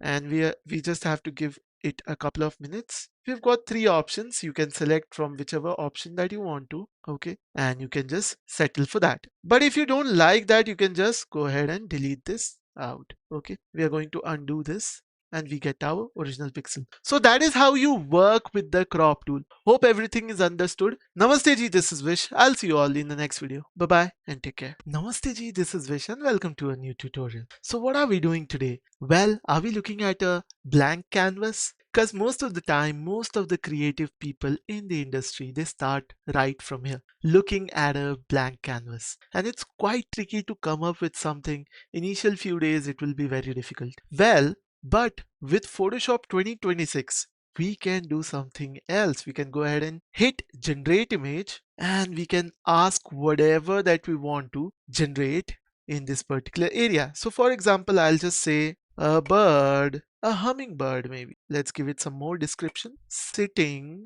on a cherry blossom tree. And we can go to the photo. You can select the art as well. We've got multiple options. You can either go from here or you can select some prompt inspiration that you want, a design inspiration. Right now, let's try to create a photo. And voila, just like that, we have the photo of the hummingbird. It looks beautiful. If you don't like this, you can go with a second variation or the third. If you don't like any one of these variations, you can actually also go ahead and generate few more variations. Okay, now if we have these three buttons right over here, if we click on this second button, we can also actually select an art photo if you want to, and we can go ahead and hit generate. And look at this. It looks like an artistic painting and it has given us these three options. If you like this photo, you can maybe also go with that. We've got the cherry blossom tree, along with that, an artistic image of our hummingbird. Let's try out some more options right over here.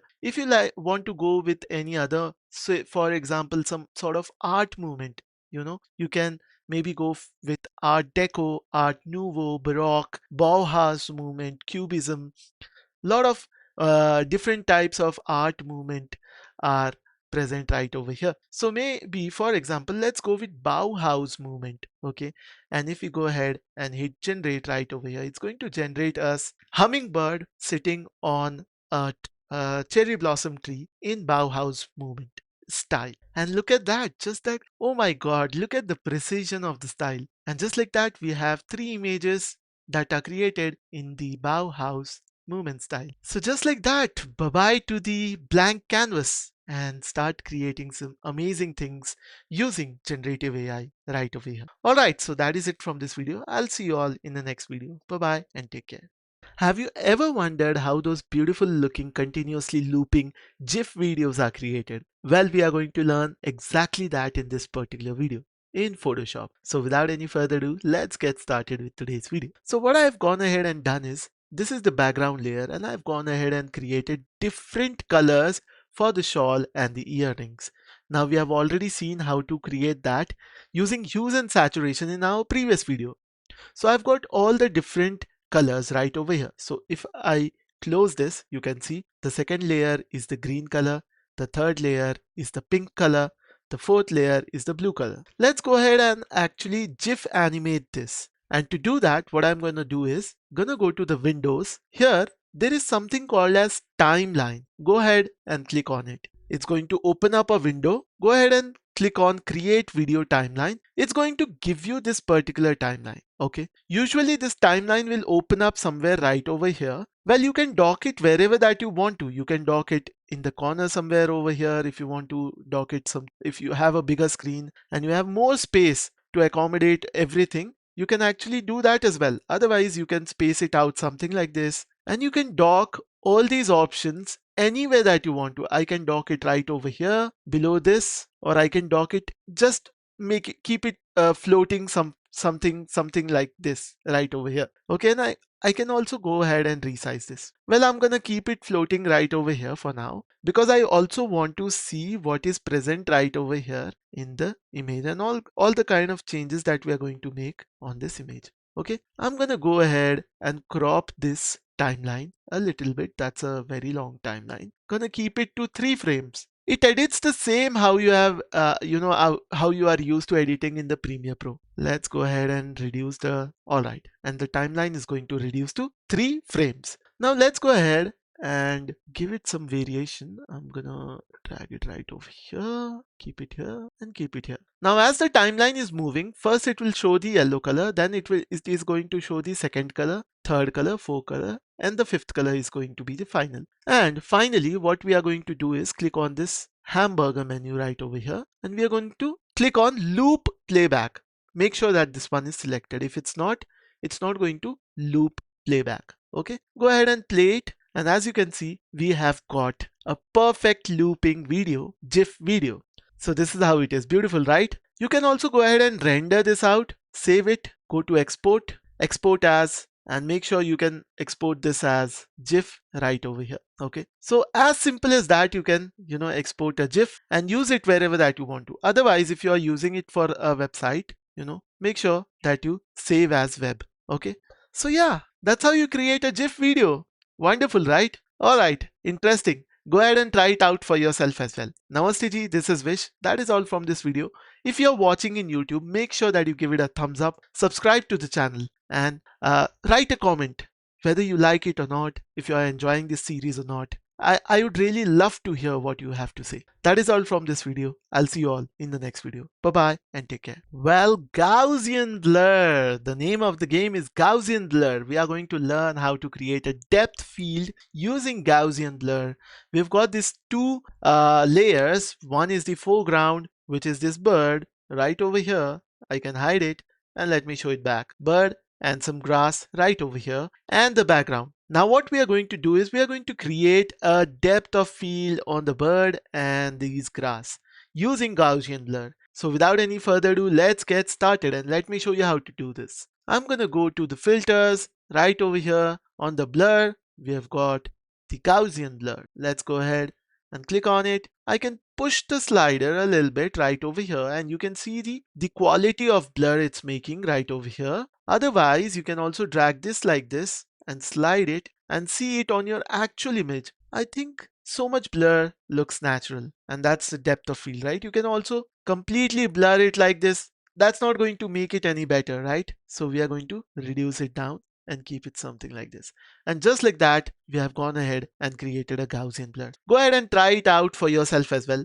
Alright, so that is it from this video. Namaste ji, this is Vish. I'll see you all in the next video. Bye bye and take care. Alright, Namaste ji, this is Vish and welcome to a new tutorial. In this tutorial, we are going to learn how to create a path blur in this particular image, which actually gives us the illusion that the car is moving. Right now, as you can see, the car is still, everything is stagnant, but we are going to create an effect where the viewer is gonna feel as if the car is moving. So without any further ado, let's get started with today's video. First things first, what I'm gonna do is I have already copied a layer and I've named this as layer 1. Okay, such that we preserve our original layer. I'm gonna go ahead and before that, let me actually click on the object selection tool. I've selected the car right over here. Okay, and we are going to copy this into a new layer. Let's go ahead and do that. We are going to go to the layers, go to the new, we are going to do copy layer via copy. Okay, and it's going to copy this car in a new layer. Okay, we are going to turn this into a smart object, convert this layer to a smart object. Now this is a smart object because all kinds of filters and effects are only going to work on a smart object. It's not going to work on a raster image. Okay, so always make sure if you want to apply any sort of filter or effect or any kind of things, changes to the original layer, you will have to convert it to a smart object. All right, let's go to the filter right over here and we are going to go to the blur gallery and we are going to go to the path blur, and it's going to give us this direction in which the path is actually blurring right now. If you want, you can extend it further and it's going to give you a longer effect, or you can change the direction altogether to a different side. I'm going to keep it this side. Okay, and you can also increase the speed of the blur. So for example, the car was moving quite fast. This is how it is going to look, but right now still it doesn't look like, because we have got this check mark right over here, centered blur. We have to go ahead and close that off, and then it's going to give us this effect. Wonderful, right? If you want to taper the blur off, you can taper it slightly by moving this, something like this, right? Just give it a very slight value. Okay, and that is our path blur. Okay, you can come out of it. If you like the blur, you can just hit OK and it's going to create a new layer. Okay, and that's path blur. If you don't like the effect, you can close it. If you want to change, go ahead and make further changes. You can always double click in the future if suppose you want to make change. I'm gonna maybe drag this slightly towards there, and also decrease the speed slightly to right about so much, such that because this light is escaping out of the frame, something like this. Increase the speed slightly, increase the point slightly, maybe a little. I think that I'm happy with that. Taper this off a little bit, and that's how you create path blur. Okay, and we've got many more effects right over here. So motion effect, if you want to maybe strobe strength slightly, increase the strobe strength, you can go ahead and do that. Strobe flashes as well. So go ahead and try it out. You have got multiple options right over here, but these are some of the main options to create the path blur. All right, so go ahead and commit this X out of it, and that is the effect that you have created. All right, so that is it from this video. Hope you liked the video. Go ahead and subscribe to the channel if you're watching in YouTube. Namaste ji, this is Vish. I'll see you all in the next video. Bye bye and take care. Alright, welcome back. Namaste ji, this is Vish and welcome to my YouTube channel. So in this video, we are going to learn how to create this beautiful double exposure effect. So without any further ado, let's get rolling into today's video. Alright, so first things first, what we are going to do is I'm going to go ahead and create a new file with 1080 by 720p. Make sure that the resolution is set to 300 pixels for maximum output, and we are going to go ahead and create a new file. Alright, let's go ahead and populate our files right over here. I'm gonna go ahead and paste this in the second folder. So this second folder will be available for download down in the description for you guys, so that you can also download and follow along the tutorial with me. With that aside, let's get going with today's tutorial.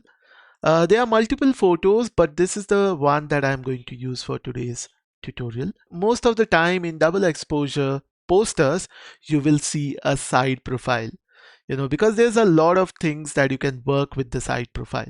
And we are going to do exactly that in this tutorial. All right, I'm going to commit on it. After that, let's isolate the subject from the background. There are multiple ways of isolating the subject from the background. However, this is not that tutorial. We are not going to learn, but I'm going to show you a couple of ways how you can go ahead and do that. One of the way is just go ahead and click on select subject. What it's going to do is it's going to select the subject right over here. Okay.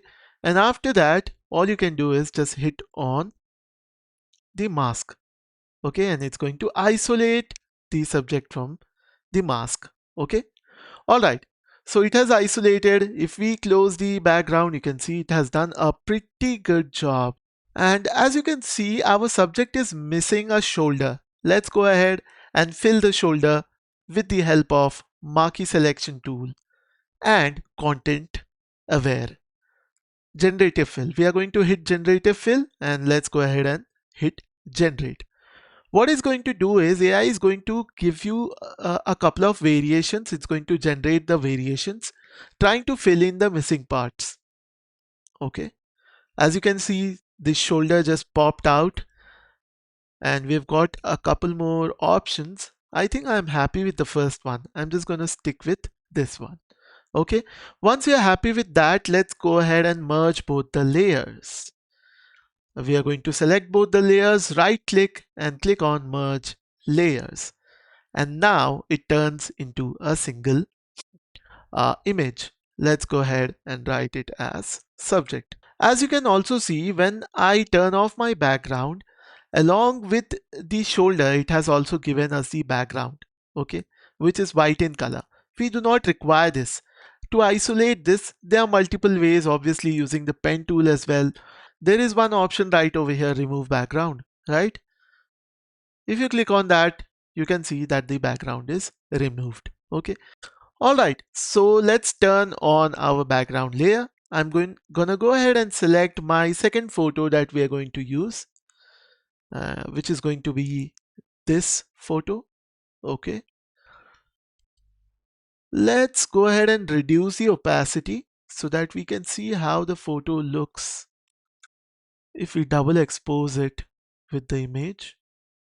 I want that to be pretty visible, the road and everything. I'm gonna bring the road right over here. I think that looks good to me. Yes, all right. Just gonna adjust it properly. Yeah, I think I'm happy with that. Let's commit on that. So this is how it is going to double expose itself with the subject. Now let's go ahead and increase the opacity all the way to 100%. I'm gonna go ahead and just gonna use, I think I'm happy with screen. You can also use lighten, but I think I'll go with screen for this one. Okay.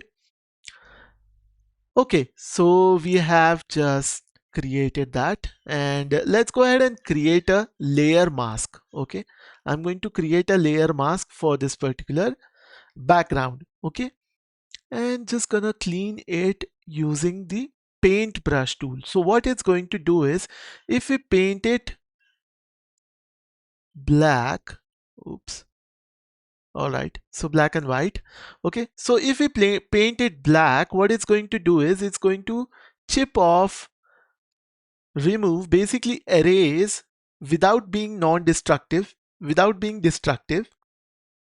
Okay, it's going to erase the background and show us the foreground. Okay, I want the face to be visible right over here. Also gonna give it some, yeah, something like that, and I'm happy with that. If you want to again bring back your background, all you have to do is switch the layer to white, and it's going to bring back something like that. But I think I'm happy with that. Okay, let's use one more, and once you are happy with that, let's also go ahead and clip it. To clip it, it's quite simple. Okay, clip this layer with respect to our subject layer. Okay, what it's going to do is, even if you change the color of the background, right now when we have done the screen effect right over here, because the background was white, but if suppose the background color was something else, so for example, let me show you. I'm actually gonna go ahead and delete this background. Don't worry, we are going to fix this. What I'm going to do is gonna go ahead and create a background with solid color, and it's going to be white. Let us bring the background right at the back. Okay, now let me show you. If I go ahead and change the color of the background to something else, it's going to completely change the effect. The effect is created with respect to the white background. So therefore, it is naturally clipping inside the subject.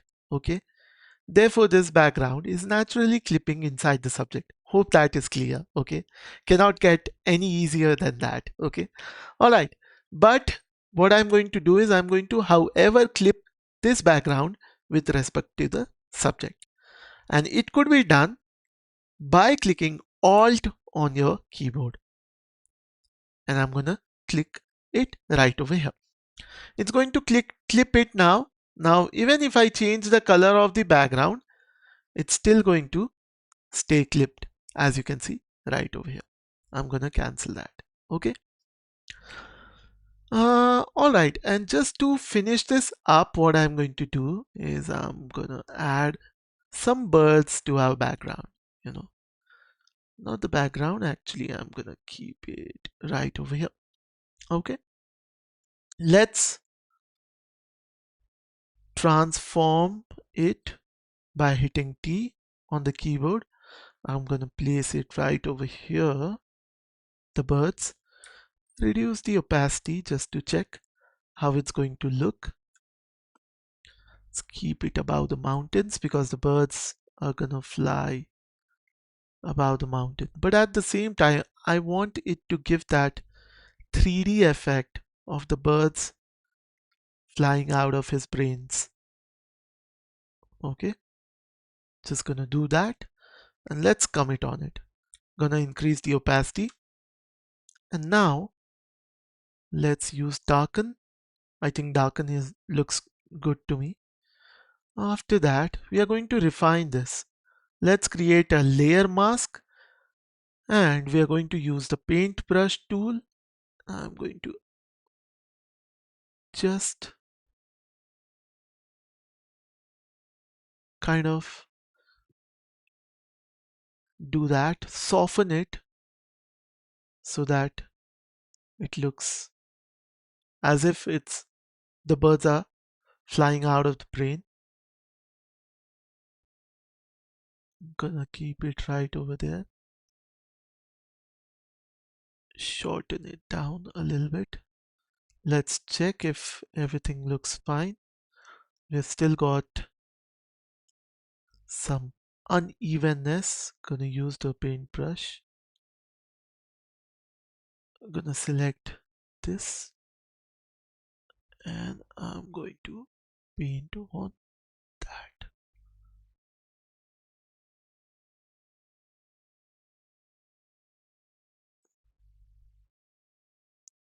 Okay, that looks fine.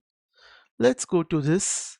We're gonna use the subject and I'm gonna paint white, fade it out actually. Okay, so that it looks seamless. We don't want the hair, we want it to seamlessly blend with the birds right over here. Yes, that looks beautiful. All right. Well, now if you want, you can also go ahead and use some gradient that if you want to. I think I'm happy with this. If you want to, you can go ahead and use it. I'm happy with this. Okay, go ahead, experiment and enjoy. Alright, so that is it from this video. This is the double exposure effect. Hope you liked it. If you liked the video, go ahead and give it a thumbs up. Subscribe to the channel. I want you all to go ahead and also comment if you love the video. If you have any feedback that you want to give it to me, do go ahead and give it down in the description below. And also write down your ideas or any other concept that you want to learn from me in this particular YouTube channel. So namaste ji, this is Vish. I'll see you all in the next video. Bye bye and take care. Hey there guys, how's it going? Hope everyone is doing fine. Namaste ji, this is Vish and welcome to my YouTube channel. So in this video, we are going to learn how to create this grungy, suspenseful looking movie poster. So without any further ado, let's get started with today's video. So what I'm going to do is gonna create a new file. It's going to be of 18 to 24. I can go ahead and rename it, but I'm gonna keep it the same.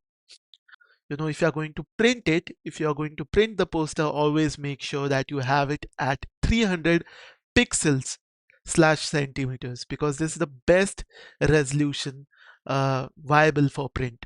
We're going to go ahead and hit create.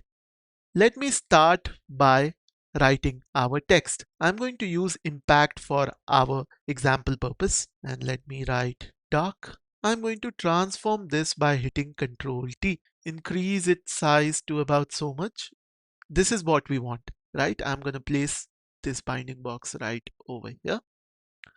I'm going to create one more copy of the same text. We are going to write something else. And let us drag this text to the bottom right over here. Okay. And I'm going to type this as room. Let's hit on commit. And now what I'm going to do is I'm going to create a rectangle of about so much size. Okay. That's our rectangle. I love the color of all the three elements. I want to keep it as black. Let me go inside my files right over here. And I think it's under the microtubes raw. I'm going to bring in this photo right over here. Scale it to about so much. Once I'm happy with that, I'm going to commit and hit OK. Gonna go ahead and reduce the opacity just to see once we blend this particular image, how it's going to look with respect to all the other elements, with respect to the text basically. Okay. I'm gonna select all of these and gonna place it a little towards the bottom right over here. I think that would do a good job. All right. Gonna take this and place it a little towards the bottom. I want it to. All right. I think I'm happy with that. Let's go ahead and kick this up to 100%. Now we are going to go to our blend mode, and I think I will use the lighten. Does that look okay? Or screen? I think lighten looks beautiful. So I'm going to go ahead and select lighten on the blend mode.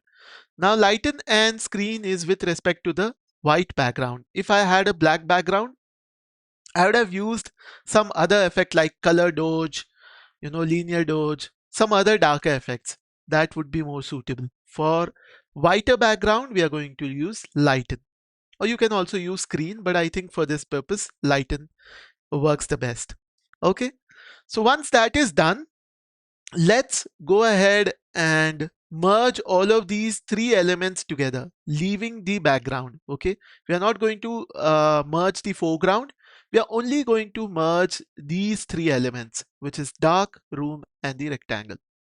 And I'll tell you why I'm not merging this one. Okay, because if I go ahead and merge all of the four elements, let me show you what's going to happen.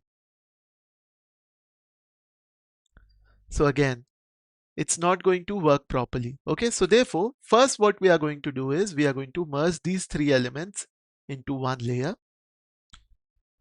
Once that is done, we still have our foreground intact. But instead, what we are going to do is we are actually going to clip the foreground with our text and the rectangle element. Clip our foreground with respect to our rectangle and text. Okay. And you can do that by placing your cursor right in between these two layers and hit Alt on your keyboard, and it's going to change the cursor to something like this. And once you click on it on the mouse, it's going to clip that layer with respect to the rectangle, this layer, okay, the bottom layer. If you want to unclip it, all you have to do, follow the same step, hit, and it's going to unclip. But now we are going to clip it. Okay. Once the clipping is done, now if I go ahead and change the color of the background, it's going to be ineffective, and we are going to get this effect, black background, because that is what we have done over here as well. We are going to try to create this. Okay. For the text, what we are going to do is we are simply going to copy all of these text. Obviously, I can go ahead and type it down again. It's going to be the same thing, but I'm going to take this text and place it right over here. And I'm going to select these four layers and gonna bring it down right over here. Okay. And place it above all the layers. Okay. Looks like a movie poster already, but there's a few more things that we are going to do. We are going to add some decals to our poster. It looks quite clean. We want that suspense kind of movement going into the poster. That couldn't be summed up without adding decals to our poster. Okay, so we are going to do that. That automatically uplifts your poster, into a dark theme, and that is exactly what we want for this particular poster. We are going to bring first decal right over here, and these decals you can however go, there are multiple places where you can go ahead and download these decals. However, I'm going to give you the folder down in the description below. Go ahead and download all the elements, practice along with me and follow along the tutorial. Okay, so practice files are down in the description below. I'm going to hit done. After that, let's apply some blending mode and see what looks the best. You can go with linear burn if you want this kind of grunge, super grunge effect, color burn or multiply or darken. But I think I'm happy with the multiply effect. Okay, I'm going to stick with that. If that's not your style, you can go with linear burn and you can go with any other effect that you want to. Just go ahead, try along, and I'm sure you are going to find your own style. I'm going to stick with color burn for now. Okay, go ahead and experiment and try along different kind of effects. Now I'm not going to change any of the text. I'm simply going to select all of the text and turn it into a merge layer, into a single merge layer. Okay, I think I'm gonna add one more decal. We've got a bullet as well. So we've got this bullet shot You can find it in the folder down below. Okay. I'm gonna reduce the size of the bullet decal, place it right over here, increase the size by so much. Gonna go ahead and blend it to, I think, lighten, or before that hit done. Lighten or screen. I think screen works the best. Gonna keep it as screen. Increase the size by so much and keep it right over here. Sum both the layers up. Merge it into a single layer. Gonna go to the filters, add noise, and gonna hit OK. Now let's zoom in and see how it looks. Looks grungy, looks amazing. I love it. Hope you like the design as well. Let's go ahead and take a quick export. I'm going to quickly go ahead and export it to PNG. So this is the poster that we have created. And how amazing does that look? It has got everything that we want.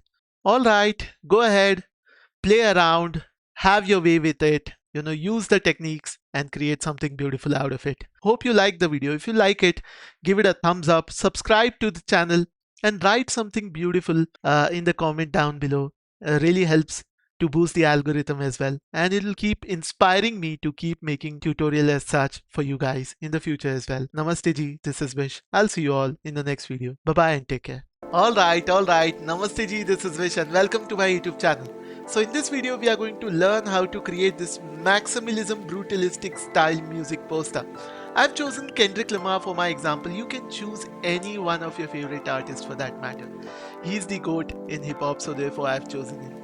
Alright, so with that aside, let's get started with today's video. Let me show you all the different styles that I have gone ahead and created. This is a clean style, over the top colors are used. That's the maximalism style, postmodern era. I've also created a text clip wherein I've used a photo to clip on the text. It looks cool. If you want, you can go ahead and do that as well. Double exposure with a couple of photos, and also I've gone ahead and extended the text right over here. This is my favorite, the noise style. It's grungy, subtle, not too much. Use the gradient map as well. Okay, creating that gradients in different color and giving it a stylistic approach. Alright, the final one is the grunge. Now this is the one that you see most of the time in hip hop posters these days. Okay, and we are going to look into it, how to create this. So I'm gonna go ahead and I've gone ahead and set up all the color palettes as well. These are the different colors that we are going to use for our example. Here, what I'm going to actually do is I'm going to first go ahead and show you the size of the canvas. Make sure, if you're practicing along with me, make sure that you are also in same poster size such that we are on the same page. Well, this is the first photo that I'm going to use. I'm just gonna drag in, commit on it. I'm a little lazy. I'm simply gonna go ahead and remove the background. There are multiple ways of isolating the background. That's the most basic thing that you can learn in Photoshop. Go ahead, watch the video wherever that you can search and find. Right now I'm going to use this method. Just click on it and the AI is going to do its job. If we zoom in, it's actually done a pretty good job. I'm happy with it. I'm gonna go with this. Okay, let's actually create a new folder and I'm gonna place everything inside this folder. Okay, so that's the first photo. Let's go ahead and create a rectangle.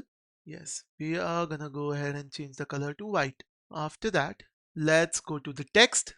Gonna type Kendrick, comment on that. Let's transform. Also gonna copy the layer one more time. And for that, we are going to type Lamar. Make sure that Lamar matches the size of Kendrick, about so much. So we are gonna have the same color for Lamar, okay, but Kendrick we are going to change the color. Let me double click on this. I'm gonna copy the hex code from right over here. Gonna go to Kendrick. Let's change the hex code of Kendrick to that color. Okay, I'm gonna drag the Lamar down at the bottom right over here. There is one stylistic thing that I'm going to do to this text Kendrick. So I'm gonna rasterize the type, and after that let's use a smudge tool and we are going to smudge the text. Well, it's going to take some time. I'm just gonna fast forward the process and come back with the final output. Alright, so after that tedious smudging task, we have come up with this design. And I think I'm happy with that. I have also gone ahead and added a drop shadow as well, just so that it stands out. Also to the Lamar, I have added the drop shadow. So I'm gonna go ahead and place Kendrick right behind our Kendrick Lamar photo. Gonna place it right at the bottom, right over here. Alright, let us go ahead and populate other elements as well. I'm gonna take this as a background.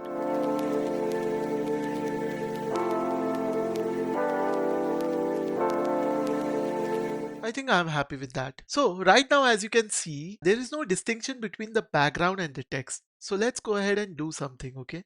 This is what I've done. I'm going to go ahead and select this color from this color palette. Gonna go ahead and create a new layer below our Kendrick and between Kendrick and the background, okay? And I'm going to take a brush tool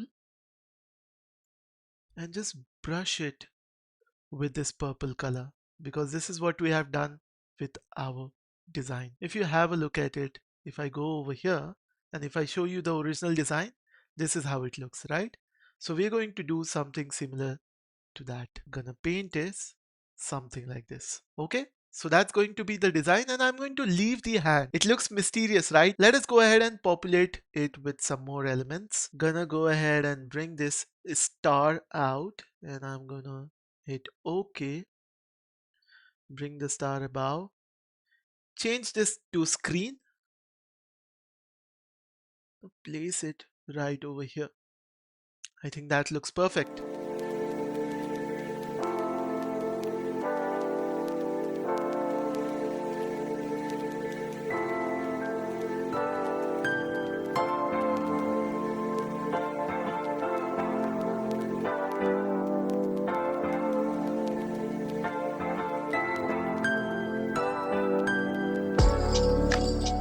Alright, so I've gone ahead and populated everything over here. Actually, I can also go ahead and merge all the layers together, since I don't want to make any changes. And this one is going to be the original, okay? So I'm just going to type in the original, and we are going to create some more style in this, okay? So the second style what I'm going to create would be the noise style, okay? And for the noise style, it's quite simple. We are going to go to the filters and we are going to add some noise. Click on add noise. Slightly going to increase the noise, and look at that, how beautiful that looks, right? It looks grungy, it looks nice, it's sweet. Okay, let's duplicate it one more time, and this one is going to be the grunge style. Alright, so for the grunge style, what we are going to do is, first of all, let us go to the filter, and we are going to go to the filter gallery. Oops, and as you can see, it is giving me this purple color, right? And there's a reason to it. Don't worry, we can go ahead and fix this up. Okay, let's hit cancel. It is giving me purple because the foreground color is purple. We are gonna change this to maybe a dark color, a black color. And after that, if we go over here, filter, and go to the filter gallery, it's gonna give us the correct color that we want, which is black and white. Okay. So first what we have done is we have selected halftone pattern. You can go right over here in the halftone pattern. I've given the size 4 and contrast 5. And after that, I've gone to the graphic pen pattern where stroke length is 15, light dark balance is 50. These are the settings that I've selected. So gonna go ahead and click OK on that, and it's going to give us this particular style. So these are the 3 styles that we have created so far. So hope you understood something from this video. This helped a lot, and go ahead and practice this out. I know this is not that easy. This is not beginner friendly lesson. So make sure that you watch a couple of times. Namaste ji, this is Vish. If you like the video, go ahead and give it a thumbs up. Subscribe to the channel. I'll see you all in the next video. Bye bye and take care.